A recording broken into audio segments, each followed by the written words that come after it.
Olá, tudo bom? Eu sou a professora Gabriela Chamusca, nutricionista, com mestrado na área de nutrição esportiva. Eu estou aqui hoje para conversarmos um pouco sobre a suplementação e a fitoterapia nessa prática esportiva. Cada vez mais a gente tem observado este contexto dentro da nutrição esportiva.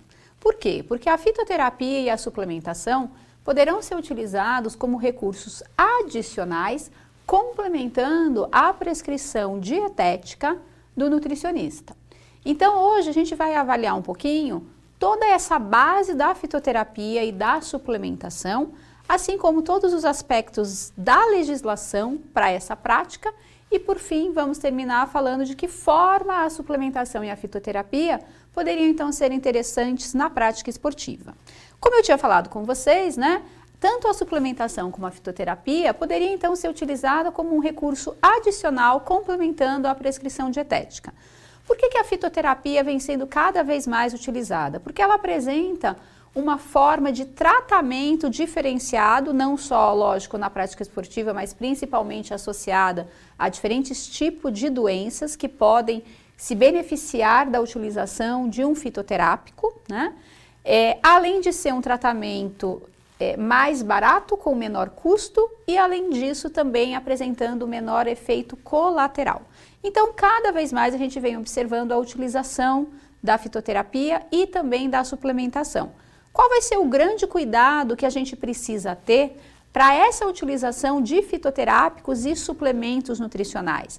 A gente vai ter que avaliar de fato se a gente tem um embasamento científico para essa utilização.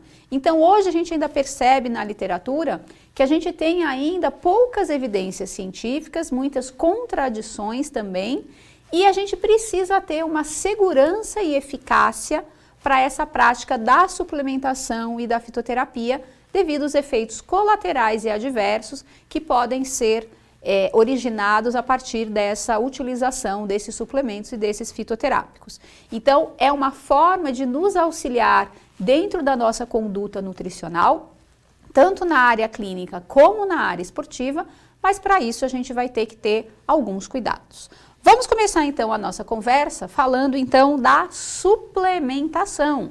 Bom, já que a gente está falando da suplementação, vamos dar uma olhadinha em algumas questões que vão ser importantes a gente avaliar para que de fato a gente faça a suplementação nutricional. Primeiro ponto seria a gente determinar se de fato existe uma necessidade da suplementação. Será que a suplementação é mesmo necessária? Segundo, podemos suplementar, ou seja, pensando no aspecto legal, o que a gente pode suplementar, como, de que forma, quem vai precisar dessa suplementação, o que vai precisar, em que momento e principalmente em que quantidade. E também quais seriam os cuidados que a gente vai precisar ter para essa prática da suplementação. A gente tem diferentes formas para fazer uma suplementação, através de um alimento, de um complemento, de um suplemento, o medicamento e também a prescrição magistral manipulada individualizada. Mas será que de fato o nutricionista pode se utilizar de qualquer uma dessas formas? Por exemplo, será que o nutricionista pode prescrever a suplementação através de um produto que foi registrado como medicamento? Será que utilizar o alimento é de fato uma suplementação? Quando a gente pensa nessas questões, a gente tem que responder então, primeiramente, o que de fato é suplementar. O que é a suplementação? A suplementação seria uma situação onde o indivíduo tem uma necessidade nutricional aumentada em relação às recomendações propostas para toda uma população saudável. Então, eu posso sim estar fazendo uma suplementação mesmo a partir de um alimento. Muitas vezes a gente pensa que suplementar é de fato utilizar um suplemento, mas não obrigatoriamente. Suplementar é uma situação onde exista uma necessidade nutricional aumentada. E essa necessidade, então, estando aumentada, eu poderia utilizar o alimento, o suplemento, o medicamento. Mas será que os produtos, pensando agora nos suplementos, como é que eles são registrados na Anvisa. Será que produtos que tenham sido registrados como medicamentos o nutricionista pode prescrever? Então a gente vai avaliar todas essas questões durante essa nossa conversa. Outro ponto é que muitas vezes a gente pensa que a suplementação é uma situação onde eu esteja dando um nutriente em excesso. Na verdade, não. Por quê? A gente sabe que o excesso, ele não traz nenhum benefício ao indivíduo. Só que eu estou dando a mais para esse indivíduo porque ele tem uma necessidade nutricional diferenciada. Quando a gente pensa nessa necessidade diferenciada nesse indivíduo, a gente tem que pensar que se essa necessidade diferenciada não é ofertada, ou seja, se eu trabalhar com esse indivíduo que tem uma necessidade diferenciada, mas a prescrição dietética está de acordo com as recomendações, a tendência é que futuramente ele venha a ter uma deficiência nutricional. E aí sim, essa deficiência nutricional poderia trazer algum prejuízo para esse indivíduo, para a sua saúde ou até mesmo para a sua performance. Quando a gente pensa também na deficiência, muitas vezes o que a gente percebe? Que o nutricionista, ele espera a deficiência para fazer a suplementação, né?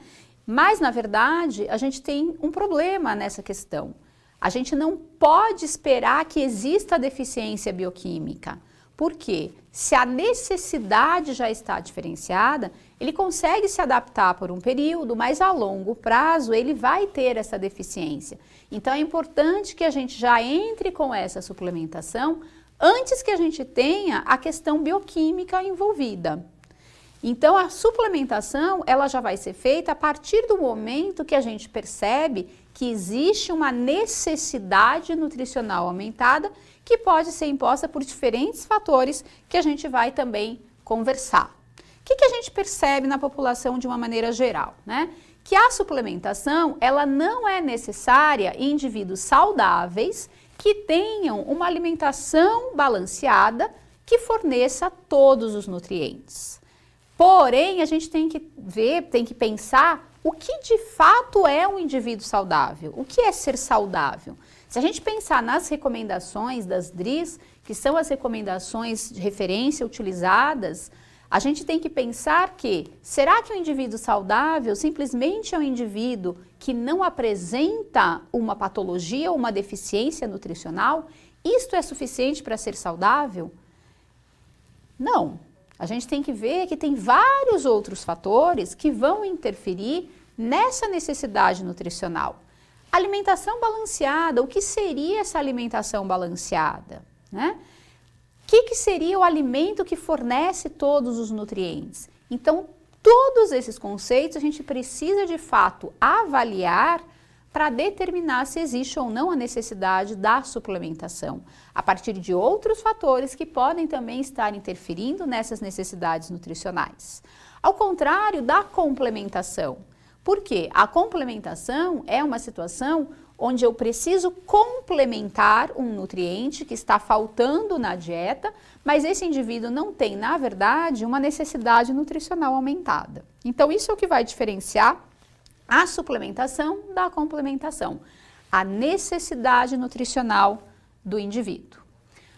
Então, o que a gente percebe? Será que, de fato, essas recomendações nutricionais são suficientes para atender às necessidades nutricionais? Em que situações? Por quê? A gente sabe que as recomendações nutricionais, elas estão baseadas simplesmente em alguns fatores, como sexo, idade e estado fisiológico. Então, as recomendações nutricionais são recomendações para que o indivíduo tenha a sua saúde, tenha a sua necessidade atingida em função desses fatores. Mas, na prática, a gente sabe que muitos outros fatores poderiam influenciar nessas necessidades. A questão metabólica, patologias associadas, o exercício físico, fatores ambientais, fatores do estilo de vida. Então, todas essas questões precisam ser avaliadas, analisadas pelo nutricionista para determinar, de fato, qual é a necessidade nutricional do indivíduo, se está ou não de acordo com as recomendações nutricionais. E aí vamos avaliar, nessa situação então, onde existe uma necessidade nutricional aumentada, se de fato a gente precisa dos suplementos nutricionais, ou será que mesmo nessa situação de necessidade aumentada, a alimentação vai ser suficiente para atender a essa demanda nutricional? Muitas vezes sim, outras vezes não. Então isso vai ter que ser avaliado de forma individualizada para que a gente tenha essa determinação. Mas o que a gente percebe é que muitas vezes, quando de fato existe uma necessidade nutricional aumentada, ou seja, quando a dieta requer uma suplementação, muitas vezes a gente precisa utilizar os suplementos nutricionais. Essas situações poderiam estar relacionadas não só ao indivíduo com uma patologia, mas até mesmo situações do nosso dia a dia. Por quê? Porque a dieta pode não estar adequada em nutrientes, porque os alimentos podem não estar adequados em nutrientes, ou até mesmo o estilo de vida que poderia interferir nesses fatores. Então, vamos ter que analisar essas situações para determinar de fato se a solução então para essa questão é a suplementação e a utilização dos suplementos, que seriam o quê? Seriam produtos utilizados com o intuito de suplementar ou complementar a dieta. Muito bem. Pensando no aspecto legal, o nutricionista pode prescrever suplementos nutricionais? Sim, pode prescrever. Por quê? A Lei 8234, que regulamenta a profissão do nutricionista, coloca como atribuição do nutricionista a prescrição de suplementos nutricionais necessários para essa complementação da dieta. Então, podemos sim prescrever. Lógico que a gente vai ter que avaliar o que pode ser prescrito, a quantidade que pode ser prescrita, em que situação a gente vai poder, então, prescrever estes suplementos nutricionais. Mas como é que esses suplementos são registrados na Anvisa? Será que a gente tem, de fato, uma categoria de registro do produto como suplemento alimentar? Até julho, a gente não tinha definido essa categoria, ou seja, todos os suplementos registrados na Anvisa eram registrados como alimentos e alguns, como vitaminas, minerais, aminoácidos e também os fitoterápicos, poderiam ser registrados como medicamentos. O que define e determina se o suplemento vai ser, principalmente o suplemento à base de vitaminas e minerais, que podem ser registrados tanto como medicamentos como alimentos, o que determina esse registro? A quantidade de nutrientes, de vitaminas e minerais que eu tenho no produto. Para que o produto seja registrado como alimento, ele tem que ter na composição, de acordo com a dose recomendada, no máximo 100% da recomendação da Anvisa, que é a IDR, que é a regulamentação estabelecendo as necessidades diárias de consumo de vitaminas e minerais. Então, se o produto tem até 100% da IDR, que é a resolução 269 da Anvisa, publicada em 2005, esse suplemento seria então registrado como alimento. Caso ultrapasse esse 100% da IDR, ele teria que ser então registrado como medicamento. A gente vai ver que agora em julho de 2018, a Anvisa finalmente aprovou uma nova regulamentação para registro de produtos como suplementos alimentares. Então, desde o ano passado, desde junho de 2017, os suplementos alimentares, a Anvisa estava fazendo toda a regulamentação para registro dos suplementos alimentares. E agora, no dia 17 de julho de 2018, foi então aprovada a nova regulamentação para registro de produtos como suplementos.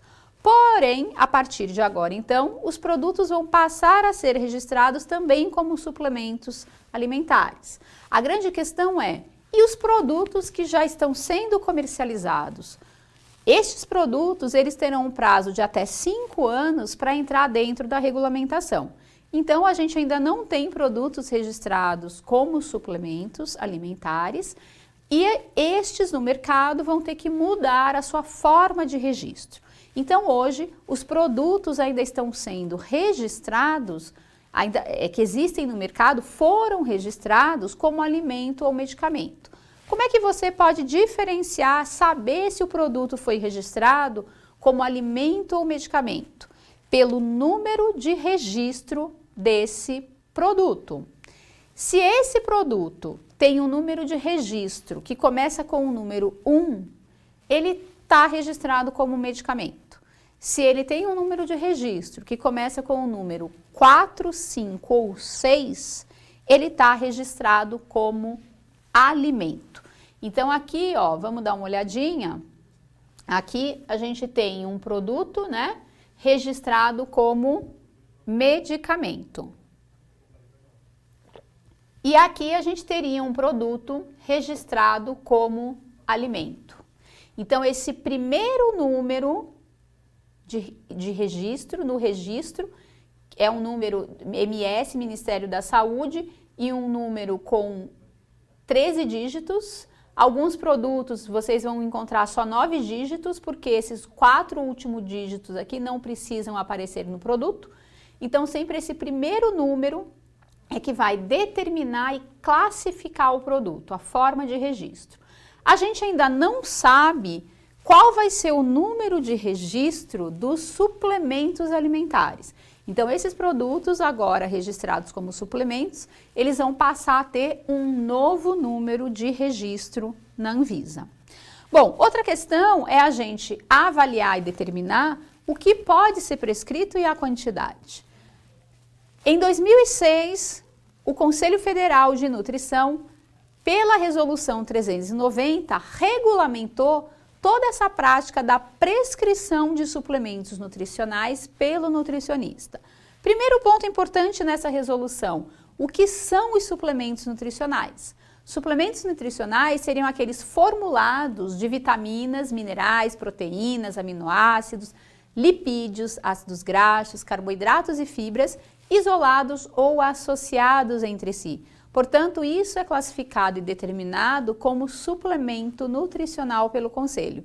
Então, seriam essas substâncias, esses nutrientes, que o nutricionista poderia prescrever. Além disso, em 2016, o Conselho também incluiu nessa lista de suplementos os compostos bioativos.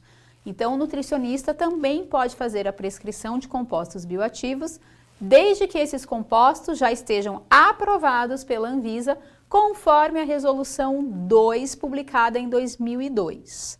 Agora, com as novas resoluções e determinações da Anvisa, a gente tem uma nova lista de compostos bioativos que poderão entrar, então, nesses suplementos alimentares. Eu vou mostrar daqui a pouquinho para vocês essas novas resoluções, né? Cuidado!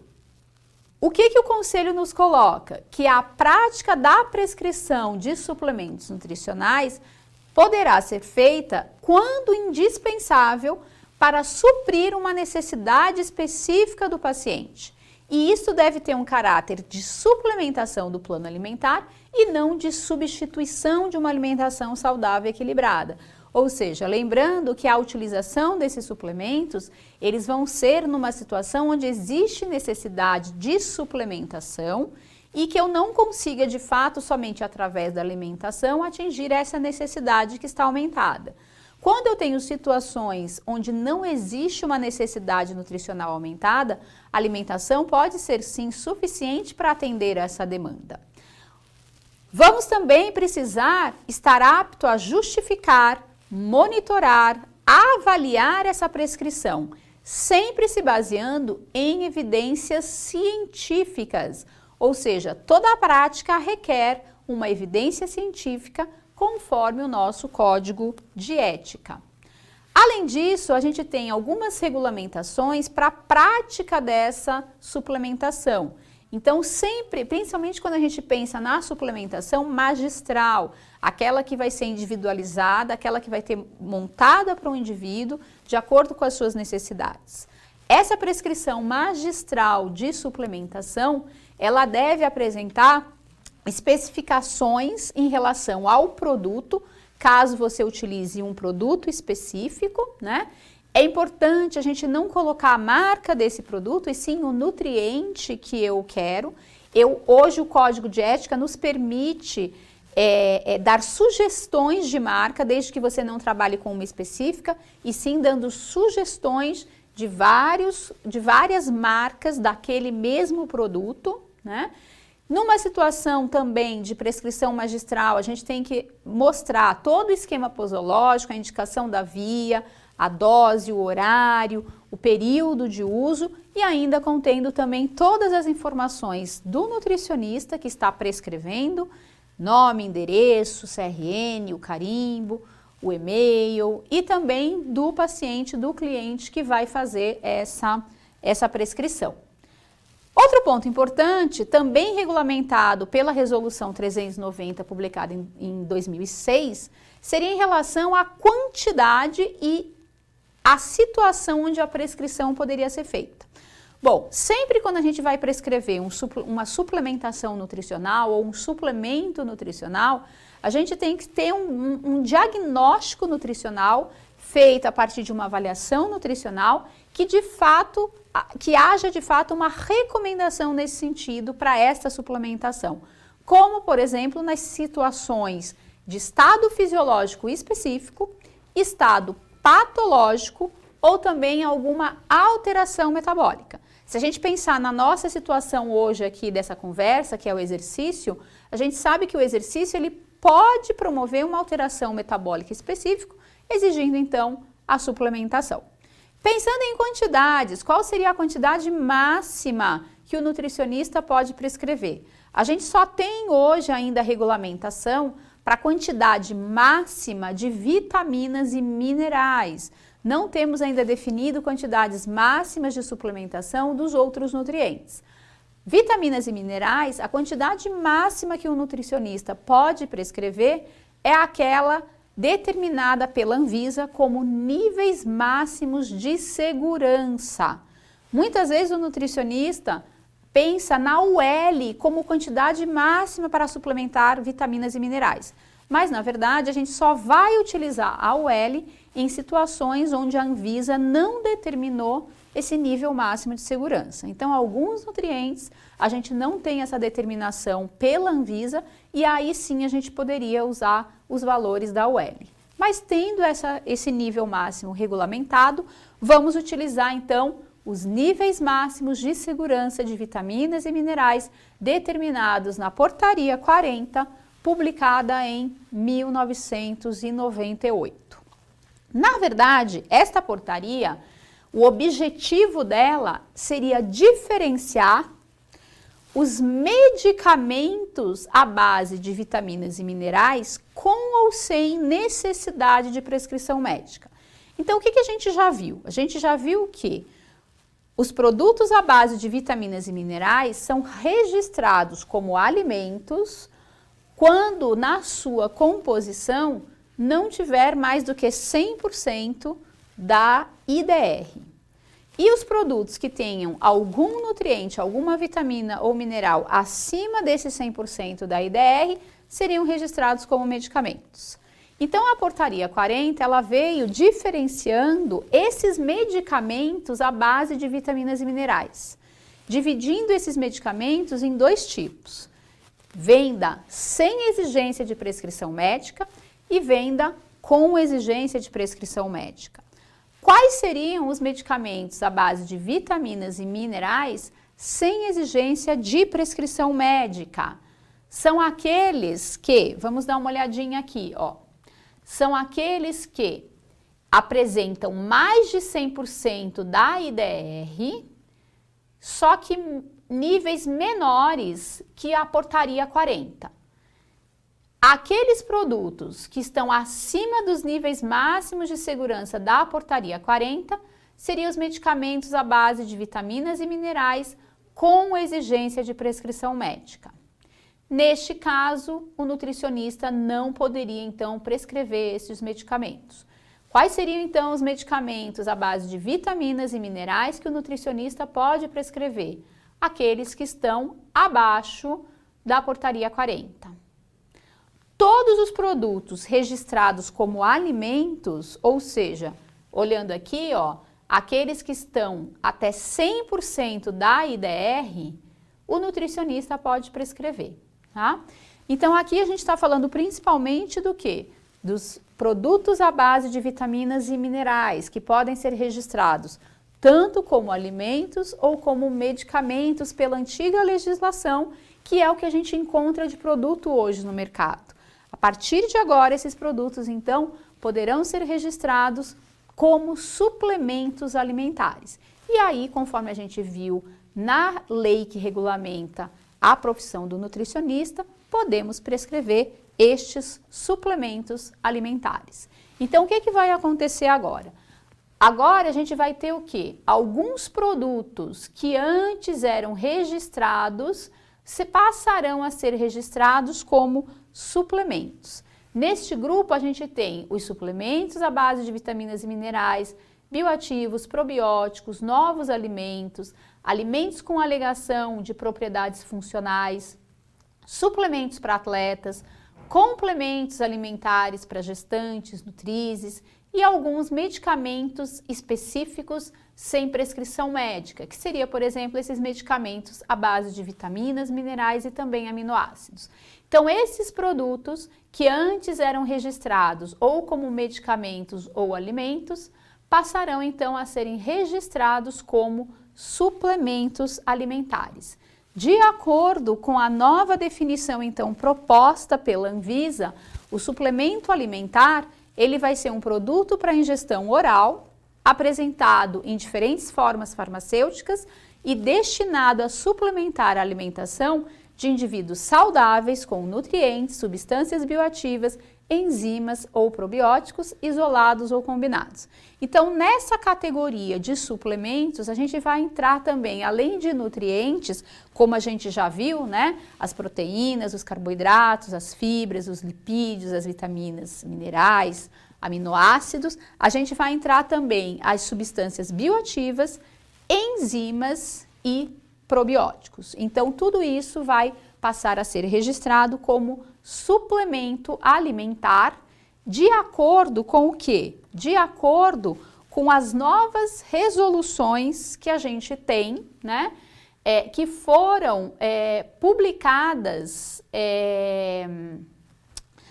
pela Anvisa. Então, essas são as novas regulamentações que a gente tem publicadas agora em julho de 2018, estabelecendo lista de constituintes, limites de utilização, alegações de propriedades ou também de rotulagem, probióticos, enfim, uma lista.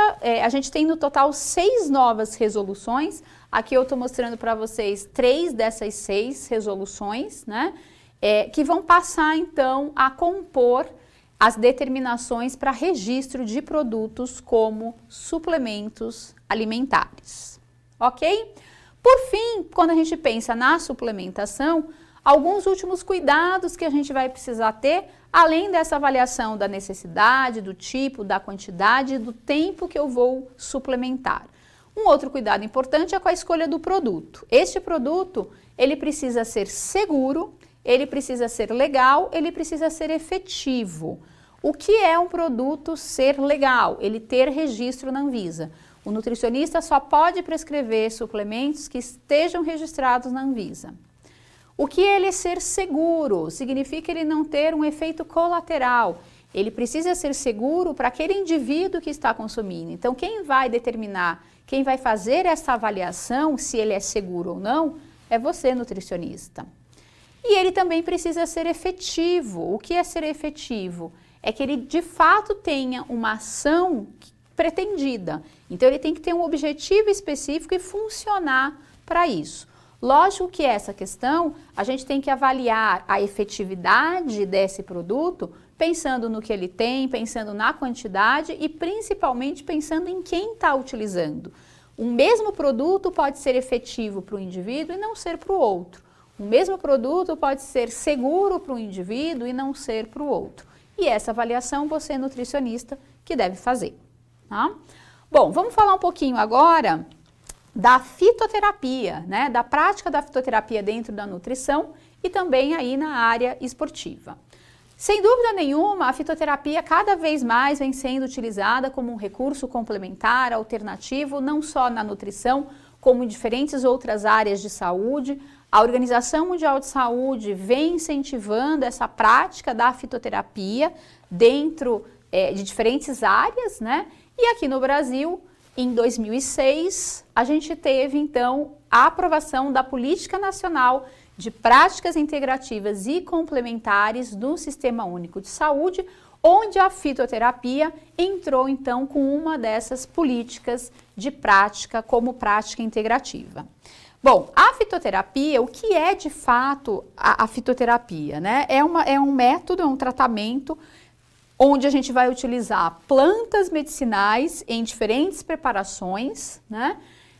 Ou a partir de uma planta fresca in natura, ou a partir de um derivado dessa planta medicinal. Então, hoje, a gente teria 3 formas para trabalhar a fitoterapia. A prescrição da planta medicinal nessa forma fresca, natural ou seca, que é o que a gente chama de droga vegetal, ou então a prescrição de medicamentos fitoterápicos e a prescrição magistral. Então, vamos ver aqui, ó, 3 diferentes formas que a gente tem hoje para trabalhar a fitoterapia. O que a gente tem aqui? As plantas medicinais, plantas com propriedades terapêuticas, né? Frescas, naturais, ou também secas, desidratadas. Produtos fitoterápicos que são comercializados hoje pela indústria farmacêutica e a prescrição magistral fitoterápica, que é aquela também individualizada feita na farmácia de manipulação. Então, hoje dentro da nutrição, o nutricionista poderia prescrever fitoterápicos, trabalhar a fitoterapia dessas 3 diferentes formas. O que é então essa planta medicinal? Seria então uma espécie vegetal que tenha um propósito terapêutico, podendo ser fresca ou submetida a esses processos de secagem, que quando eu passo a denominá-la, chamá-la de droga vegetal. Então, essa droga vegetal, ela seria uma parte dessa planta ou a planta toda que contém as substâncias responsáveis por esse efeito terapêutico após um processo de coleta, estabilização e secagem. Essa droga vegetal, ela pode ser utilizada íntegra, rasurada, triturada ou pulverizada na forma de pó. Tanto a planta vegetal como a droga vegetal, ela vai ser utilizada pelo cliente, pelo paciente, na forma de chás medicinais. Então, a gente vai utilizar a planta fresca ou a droga vegetal na forma de chás medicinais. O derivado da droga vegetal seria um produto de extração da planta medicinal ou da planta in natura ou da droga vegetal, por diferentes formas. A gente tem vários meios de extração, né, dessas substâncias, que seria o extrato, a tintura, a colatura, o óleo, as ceras, que podem ser utilizadas como forma de administração a partir da manipulação, da prescrição magistral. E os produtos fitoterápicos registrados, né, como medicamentos, que são produtos elaborados pela indústria farmacêutica com finalidades profiláticas, curativas, paliativas. Hoje, esses medicamentos fitoterápicos, eles são diferenciados de 2 formas: medicamento fitoterápico ou produto tradicional fitoterápico. Os 2 registrados como medicamento, ou seja, os 2 produtos com registro 1. O que seria um medicamento fitoterápico? É aquele produto que passou por um teste clínico padronizado para avaliação da sua segurança e eficácia. Já o produto tradicional fitoterápico, ele não tem esse teste clínico, ele não foi avaliado em laboratório, porém ele pode ser comercializado desidratado ou em pó quando ele é utilizado pela população há mais de 30 anos e se conhece então os seus efeitos e a sua eficácia e segurança através desse consumo pela população há mais de 30 anos. Então isso é o que diferencia o medicamento do produto, mas lembrando que os dois são registrados como medicamentos. A preparação magistral, a gente falou, né, que ela é feita a partir do derivado da droga vegetal na farmácia de manipulação e ela tem como objetivo, né, um indivíduo, uma formulação individualizada, detalhada pelo nutricionista, que vai então apresentar a composição dessa formulação, a forma farmacêutica, a posologia e o modo com que isso será utilizado. Falando agora um pouquinho da legislação para essa prática da fitoterapia dentro da nutrição, a gente tem que ir também acessar as regulamentações do Conselho para isso. Então, o CFN começou em 2007 a regulamentar a prática da fitoterapia dentro da área da nutrição, com a publicação da Resolução 402 em 2007, em julho de 2007, regulamentando então essa utilização de plantas e drogas vegetais em diferentes formas farmacêuticas. Essa resolução foi substituída pela 525, publicada em 2013, que regulamentou não só a utilização das plantas e drogas vegetais, mas também dos medicamentos fitoterápicos. O que ficou determinado com a publicação dessa resolução 525 em 2013? Ficou determinado, primeiramente, que o nutricionista poderia utilizar, adotar a prática da fitoterapia, desde que isso seja feito de forma complementar à prescrição dietética, ou seja, a indicação desse fitoterápico tem que estar dentro da nossa área de atuação como nutricionista e, obrigatoriamente, adotando a fitoterapia, a gente tem que conhecer as evidências científicas, critérios de eficácia, segurança e também considerar as indicações, contraindicações e orientar o nosso cliente para os possíveis efeitos colaterais e auxiliá-lo para esses efeitos adversos de interações com alimentos, interações com nutrientes, com medicamentos e os riscos também que essa prática pode trazer quanto à toxicidade. Então, para trabalhar a fitoterapia, a gente precisa ter um entendimento de diferentes áreas dentro da prática da fitoterapia.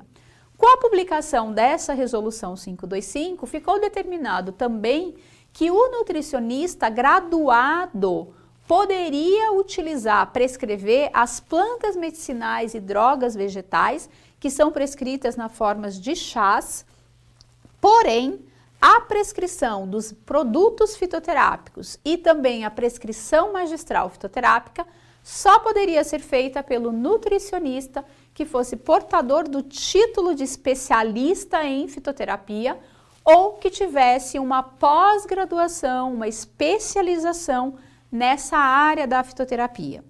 Essa publicação, feita no dia 28 de junho de 2013, teria vigência de 3 anos, ou seja, a partir de 2016, então ela teria a sua validade. Porém, em 2015, em maio de 2015, foi publicada uma nova resolução pelo Conselho, que é a 556, publicada no dia 14 de maio de 2015, que é a última e atual referência à resolução na área da fitoterapia, fazendo uma alteração nessa regulamentação anterior a 525.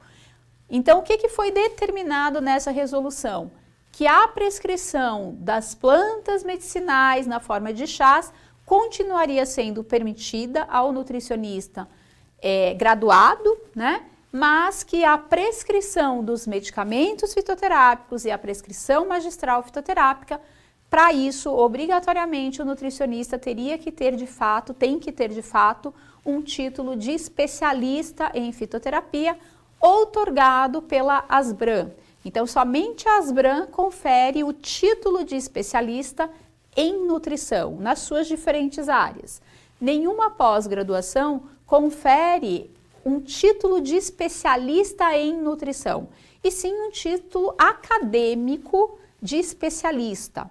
Mas para você ser especialista em alguma área específica da nutrição, isso deve ser feito a partir de prova ou análise curricular, que vai ser avaliado pela Associação Brasileira de Nutrição, a Asbram. Bom, essa resolução, publicada em maio de 2015, ela também teria uma validade, né, um prazo de 3 anos, então ela é atual, né, ela já está valendo. Então, atualmente, somente os nutricionistas com o título de especialista em fitoterapia é que podem prescrever, trabalhar com a prescrição magistral fitoterápica e indicar medicamentos fitoterápicos. Os outros nutricionistas podem trabalhar a fitoterapia pela prescrição das plantas medicinais e chás medicinais, né? Além disso, a gente tem também um grupo outro de nutricionistas, que são aqueles que já tinham terminado ou iniciado uma pós-graduação antes da publicação da Resolução 556, ou seja, anterior ao dia 14 de maio de 2015, estes nutricionistas também podem fazer essa prescrição, desde que o seu currículo de pós-graduação na área de fitoterapia tenha sido registrado junto ao Conselho Regional de cada nutricionista.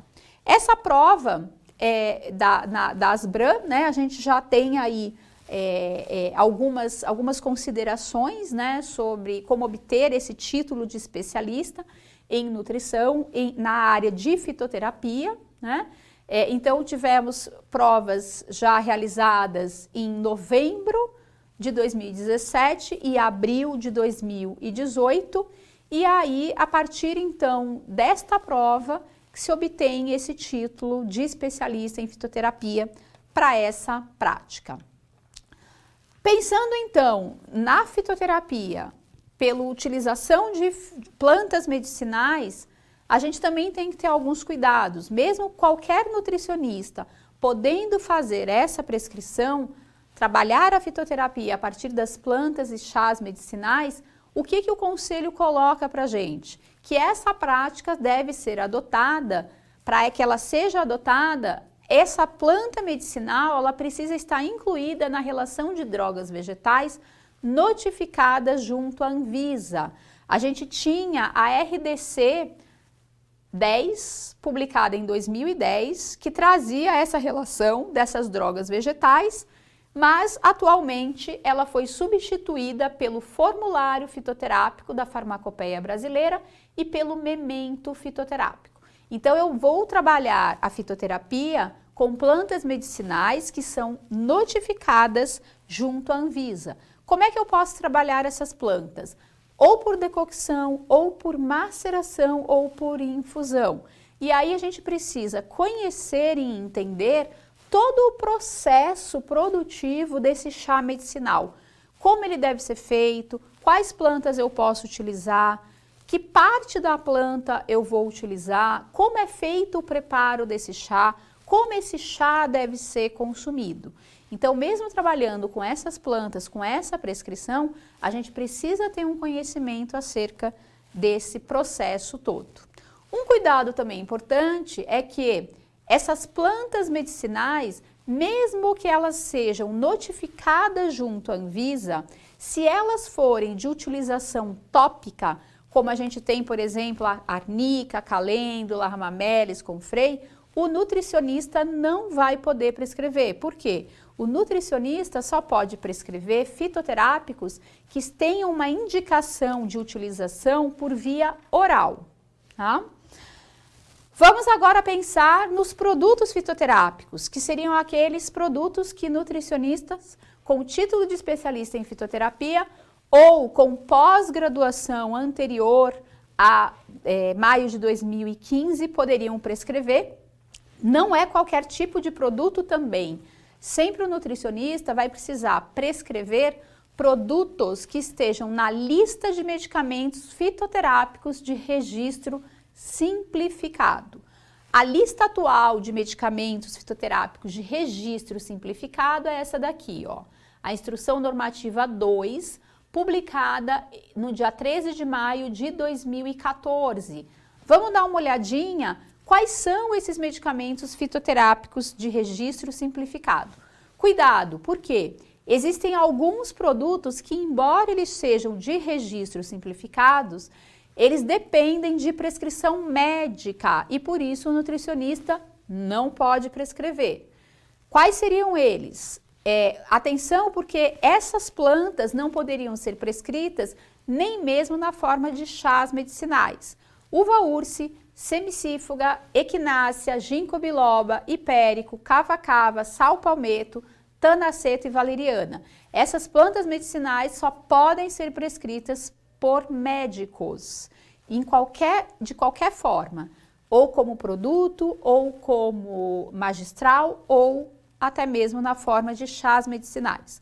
Mas quais seriam então os produtos, né, de registro simplificado que não dependem de prescrição médica e que os nutricionistas com o título de especialista ou com pós-graduação anterior a maio de 2015 poderiam prescrever? Medicamentos fitoterápicos de registro simplificado: polígala, planta, guarva doce, castanha da Índia, alho, centela, alcachofra, soja, alcaçuz, hortelã, ginseng, guaraná, cáscara sagrada, salgueiro branco, sene, mirtilo, gengibre. Além desses medicamentos, temos também os produtos tradicionais fitoterápicos de registro simplificado: alcaçuz, camomila, garra do diabo, eucalipto, espinheira santa, melissa, boldo, sabugueiro, cardo mariano, unha de gato, guaco e o maracujá passiflora. Então, estes seriam os produtos de registro simplificado e medicamentos de registro simplificado que o nutricionista pode prescrever. Bom, preparações magistrais, que seria a última forma de utilização, então, desses fitoterápicos. Algumas considerações também feitas pelo CFN. Primeiro, só podemos fazer a prescrição da matéria-prima derivada da droga vegetal. Não podemos prescrever a substância ativa isolada, mesmo que ela seja de origem vegetal. Além disso, não podemos prescrever as plantas associadas a vitaminas, minerais, aminoácidos ou qualquer outros componentes.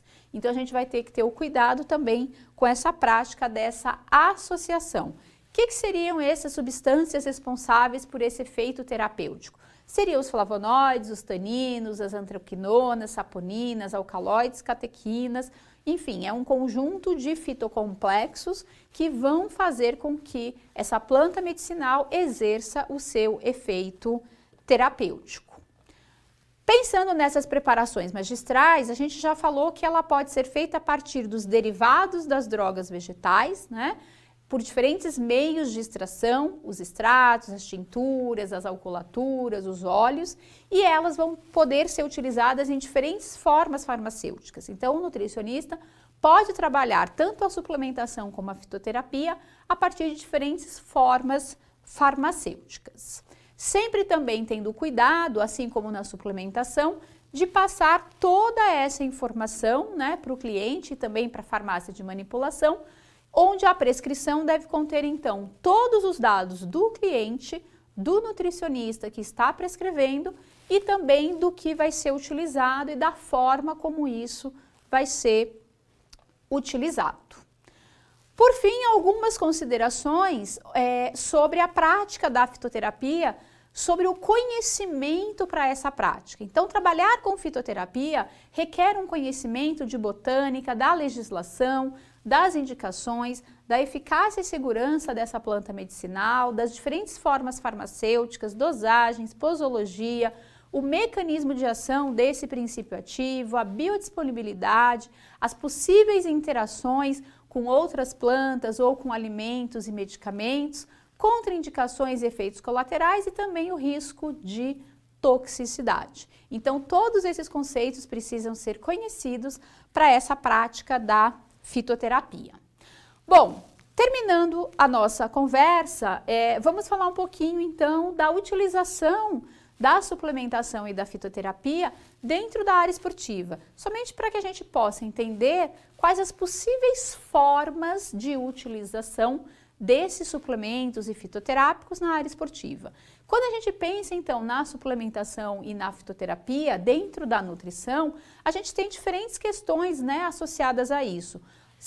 Utilização para cada tipo de sistema ou para cada doença, para cada alteração metabólica desse indivíduo, com função imunomoduladora, anti-inflamatórios, antioxidantes, anti-envelhecimento na área estética, modulação hormonal, que a gente vai ter que ter muito cuidado dentro da área da nutrição.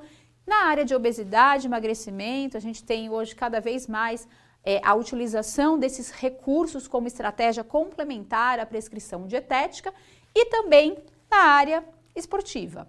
Quando a gente pensa na área esportiva, quais seriam essas necessidades nutricionais diferenciadas? O quanto elas estão diferenciadas e se de fato existe a necessidade da suplementação? Não é sempre que o exercício traz uma necessidade de suplementação, não é sempre que a prática esportiva altera a necessidade nutricional. Então, isso vai precisar ser avaliado pelo nutricionista. A partir do quê? A partir do conhecimento do público, do exercício e também aqui, ó, do objetivo. Então, esses três fatores, público, exercício e objetivo, serão determinantes na avaliação da necessidade de utilização de suplementos e fitoterápicos. Quando eu penso no meu cliente, eu tenho hoje dentro da área esportiva um público bastante diferenciado, né? Praticantes de atividade física, atletas, indivíduos com patologias e também populações especiais como crianças, gestantes e idosos. Então essa é a primeira questão. Entender quem é o meu público, para quê? Para avaliar a necessidade ou não da suplementação. Se esse indivíduo é um praticante leve, moderado, intenso, se ele é um atleta amador, competitivo, profissional, um atleta de elite. Então eu preciso entender e conhecer o meu público para determinar essa necessidade. Preciso também conhecer o exercício, o tipo de exercício, aeróbio, anaeróbio, a intensidade, leve, moderada, intensa, contínuo, intervalado, resistido, a duração, a modalidade e a planilha de treinamento. Para quê? Para que a gente saiba em que fase de treinamento esse indivíduo se encontra.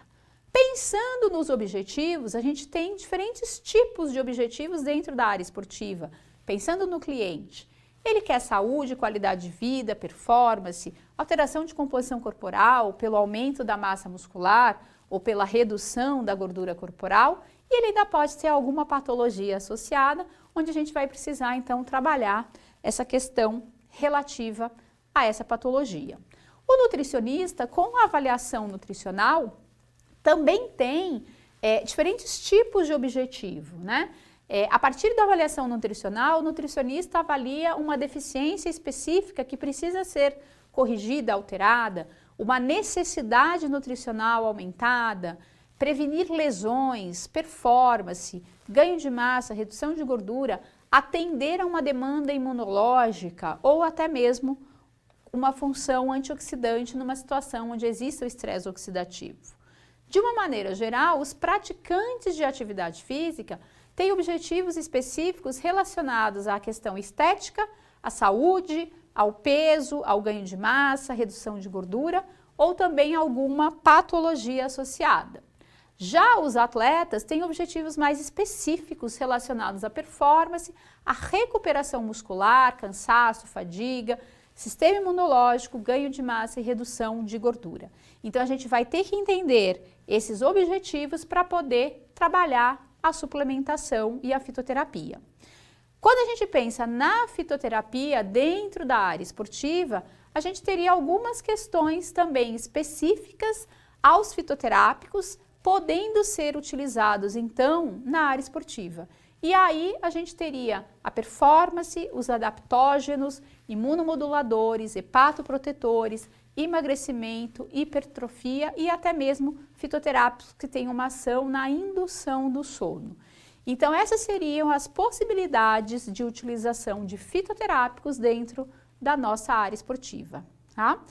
É lógico que a gente vai precisar entender de que forma esses fitoterápicos, qual é o mecanismo de ação desses fitoterápicos. O que a gente observa aqui? Que os fitoterápicos e a suplementação também, né, eles podem ter diferentes mecanismos de ação dentro da área esportiva, desde a digestão, a assimilação de nutrientes, até a redução de processos inflamatórios e recuperação de lesões, diminuição de infecções, a recuperação da massa muscular, a regeneração, otimizando o estado físico ou até mesmo, mais especificamente, uma ação termogênica, como antioxidante, como anti-inflamatório ou até mesmo como imunomodulador, né?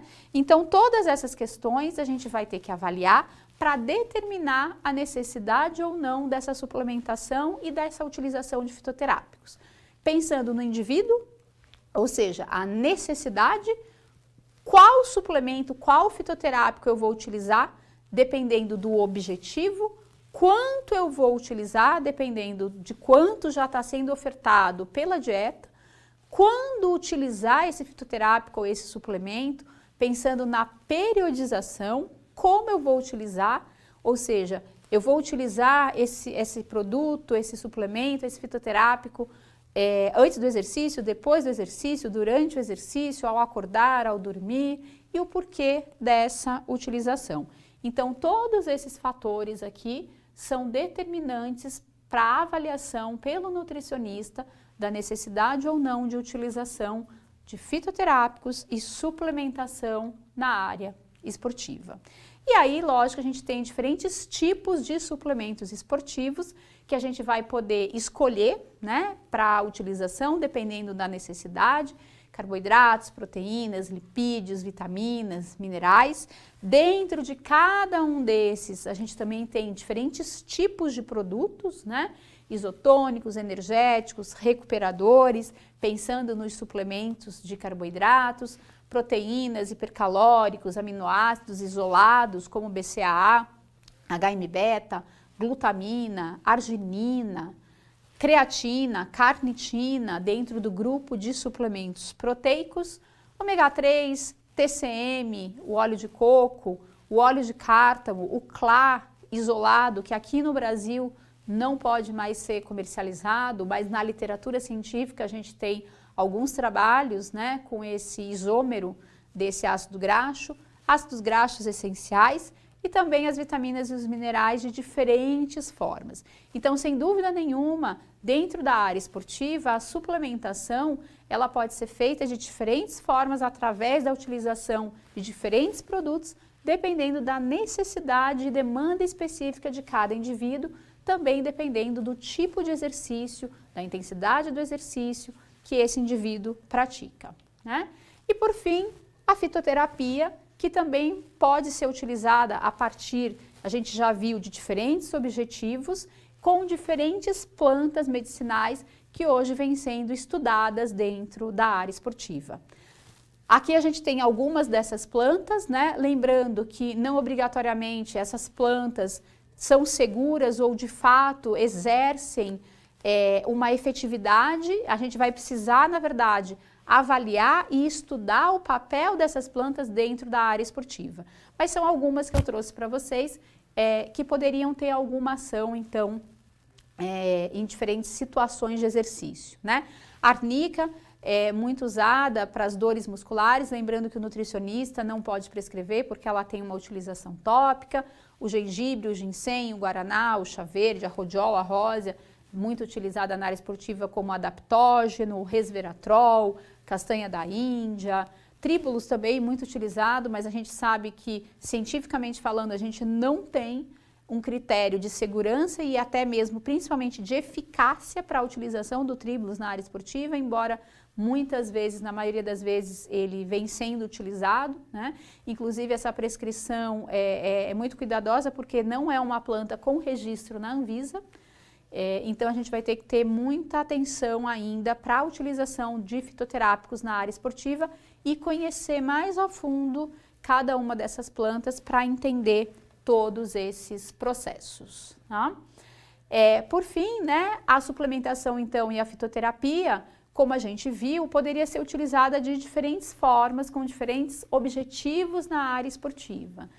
Não só na performance, mas no emagrecimento, na hipertrofia, como antioxidantes, anti-inflamatórios, lembrando que o exercício pode alterar o estresse oxidativo, promover o estresse oxidativo e uma inflamação exacerbada.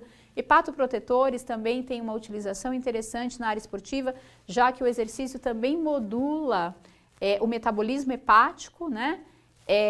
Assim como o sistema imunológico, estimulantes, adaptógenos e também na função intestinal, tá? Bom, gente, é isso que eu tinha para trazer para vocês, para a gente conversar, então, sobre a prática da utilização da suplementação e da fitoterapia dentro da área esportiva. Não só na área esportiva, mas também na área da nutrição de uma forma geral, né? Para que a gente possa entender o que são esses suplementos, os fitoterápicos, toda a legislação pertinente a essa prática e, por fim, então, de que forma aí na área esportiva poderiam trazer algum benefício e de que forma o exercício também poderia alterar essas necessidades nutricionais. Espero que vocês tenham gostado e aproveitado bastante esse conteúdo e espero ver vocês aí brevemente. Até mais, tudo de bom!